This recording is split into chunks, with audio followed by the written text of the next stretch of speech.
Ridge is just the Rockpile AVA. It's not any particular mountain. About 1,200 feet elevation.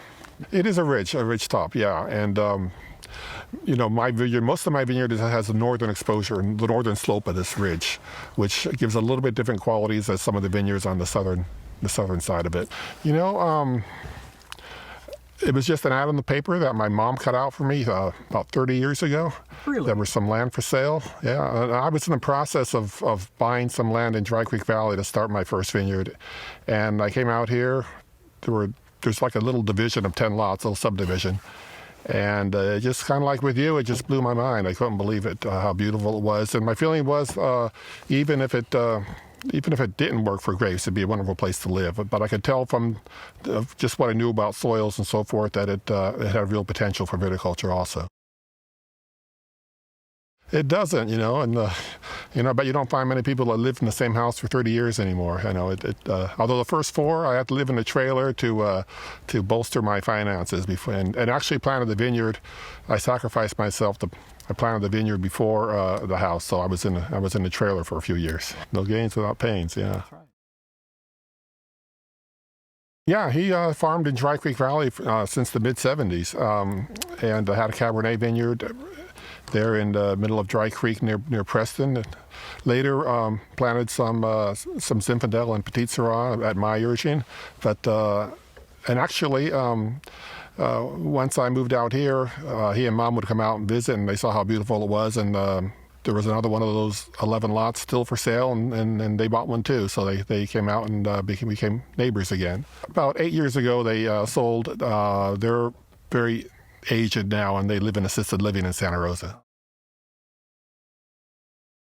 It is, and Dad still loves the wine business and has a good relationship with the people who bought his property, who actually started their own label, and they're calling it We Know Jack, so it's kind of a homage to both him and I take care of it for him, so maybe it's both Jacks.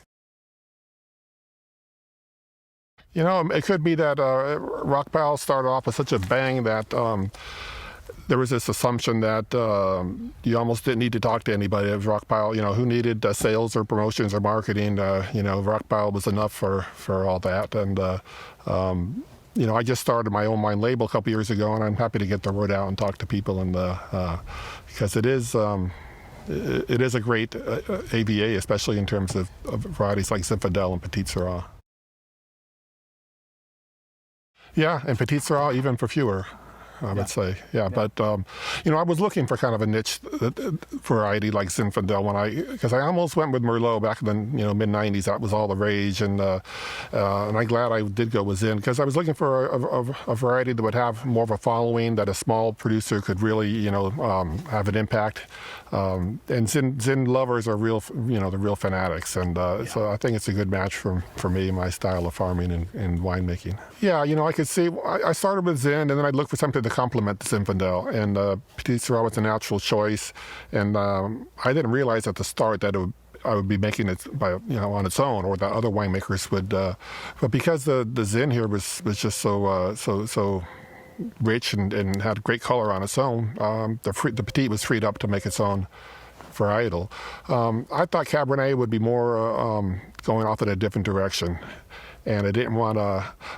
I'd like to be, a small producer that's known for something, rather than somebody who does a lot of reds and they really have no, single. They're not really known for anything. So I think just having Petite and Zin, you kind of know what you're going to get when you have one of my wines. And like I said, I started out with the grapes I just started the wines a couple years ago. But even then, I also think those two varieties really make the most advantage of this kind of land, this kind of terroir. There's 16 acres. Yeah, I don't do it all myself. Yeah, No, I do the tractor work, yeah.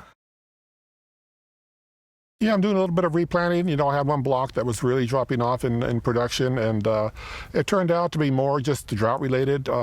So I had originally planned to replace a few more blocks, but I think it's going to be fine. And I found that over the 30 years I've been growing here, the production is slowly declining as the vines get older. And that's kind of just, the nature of things. But prices, farming costs go higher, and income goes down. It's not the best. Not the best scenario, and that's kind of one of the reasons I got into the wine part of it, is to kind of leverage that a little bit, and you can make more money on wine than you can on grapes, ideally anyway. So 400 cases a year, yeah. And I custom crush out near the winery, the same winery that buys my grapes, Masako Sonoma, which is part of the Wilson group. They offered if I was interested, to do some alongside their own, do some winemaking for me, and I thought, hey, what a great opportunity. And I'm 60 this year, so if you're going to leave a legacy, it's about time to do it. In terms of you don't want to wait. Yeah, in terms of having some wines, and also, there's the Wilsons. They do about 8 different vineyard designates from my vineyard, which I, I've just worked with them since 2015. And having those wines out there, it's like it kind of opened my eyes to, once you see your name on a wine label, let's just put it that way. Right, there are people who dismiss the vintage out of hand, and they shouldn't, because it's a great vintage for the ones that were unaffected. And even though it got really smoky here, and I was telling you, Arabia got evacuated, the smoke, whether it was the timing or the amount of smoke, but it did not affect the grapes at all. And a huge stroke of luck, especially for the first vintage, of my own wine, that it came through like that. I like to look at it as wine made in the vineyard kind of thing. In other words, I think by the time the grapes get to the winery, they're already 80-90% of the way there, and the rest of it's just kind of finishing up. And so in that sense, in the vineyard, I have 100% of the decisions and control and so forth. They help me out with it. I do have some input.